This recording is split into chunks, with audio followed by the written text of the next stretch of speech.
Fox News host Tucker Carlson grilled 2024 GOP hopefuls over the weekend. Here's an exchange he had with candidate Asa Hutchinson about COVID-19 vaccines. Let's watch. One of the powers that government did usurp over the past several years is the right to decide what medicine you take in the form of COVID mandates. How did you feel about that? And how many COVID shots did you take? And how do you feel about it now, in retrospect? How many COVID shots did you take? 0. Yeah,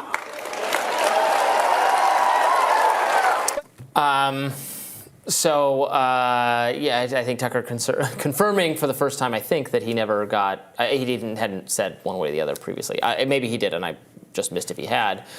I found it interesting that Asa Hutchinson seemed like he didn't want to answer that question. Maybe he perceives that among the Republican primary voters, like, you're not even supposed to say that you did get vaccinated. Would have liked to see his longer answer there. Do we believe him?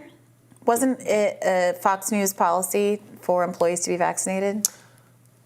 They had a mandatory testing policy. I don't know if they had a mandatory vaccination policy. I don't think they had a mandatory vaccination policy. I think they might have had I was on Fox during the period of the pandemic, and I am vaccinated, and I can't recall if they asked me to confirm it. So this is you did have to when you went to New York studios, you had to take a test, and I think that was consistent with New York law.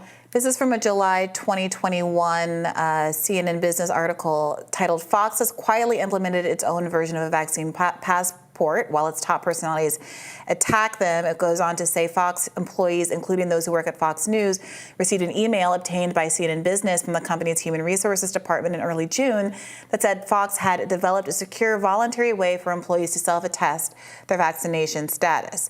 The system allows for employees to self-report to Fox the dates their shots were administered and which vaccines were used. The company has encouraged employees to report their status, telling them that providing this information to Fox will assist the company with space planning and contact tracing.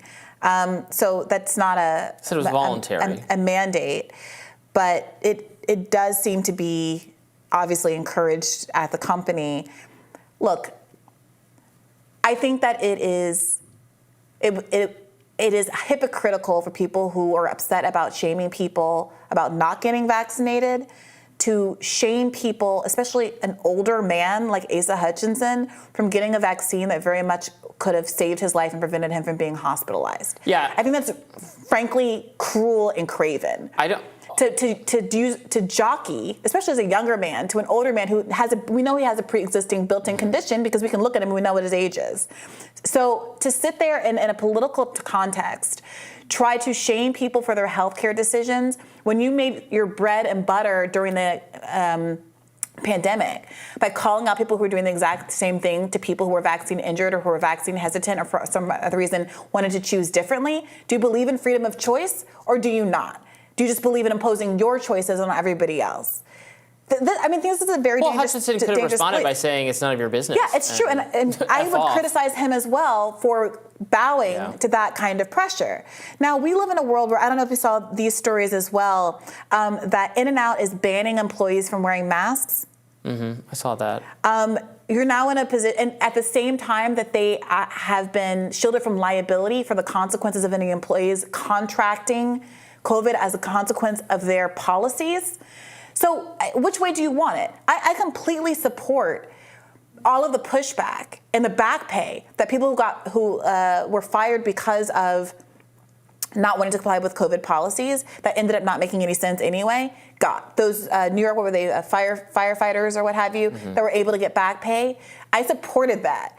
I have always said that I felt like a mandate should be the last option and that you need to offer a lot more carrots to people to encourage them to take steps that you think are in the best public health interest.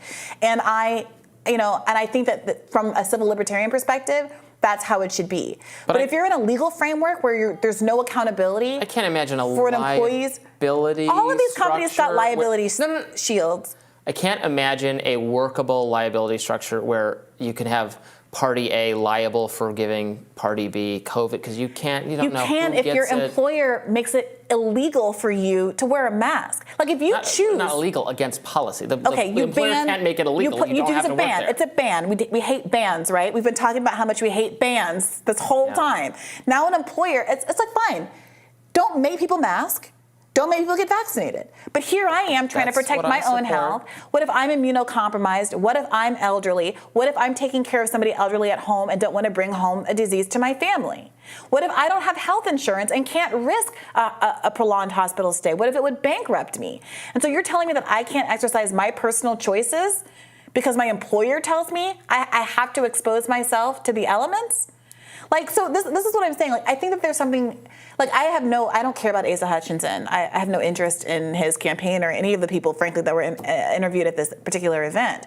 But I think this is a really dangerous territory we're getting into, where even though majorities of people, including I'm sure majorities of Republicans, have gotten vaccinated, now Republican presidential candidates are so cowed that they feel like they can't even acknowledge without getting booed their vaccination Well, I think status. we did get the rest of that clip. Let's actually play it.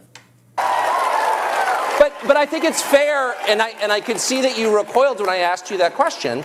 And I don't think, honestly, you should be asking people about their medical care, but that became a matter of public policy.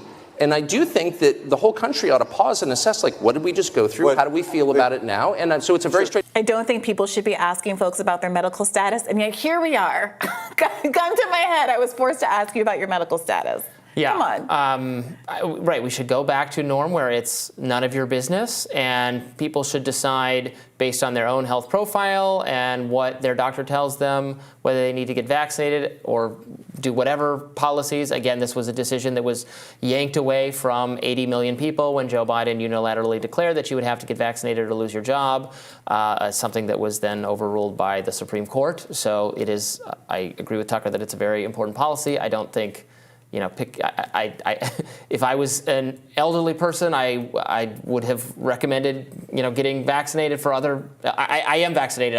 Obviously, I don't think it's unwise to get vaccinated. I'm not wildly persuaded by arguments that I know that people have made that many of our viewers are probably sympathetic to, and I appreciate dissident perspectives on COVID, but I'm not frankly persuaded by the dangers, the harm side of it. I think there's more legitimacy on it did not, do what was said about it early enough. It doesn't go far enough toward prevention.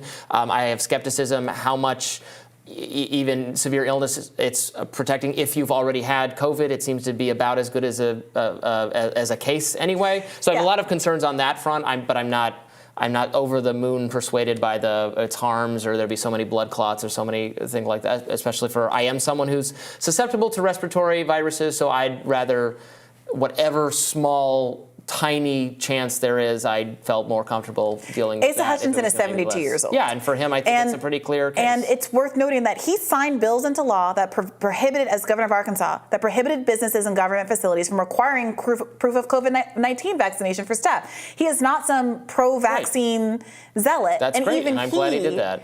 And even he is being cowed into submission by admitting that he is a 72-year-old man decided it was in his best health interest, privately and probably in consultation with his own doctor, to take a COVID vaccine. Well, tomorrow on Rising, we will bring you the same show as always, but with tomorrow's news. We can't, travel through time, so we don't know what that's going to be, but I'm sure it'll be great.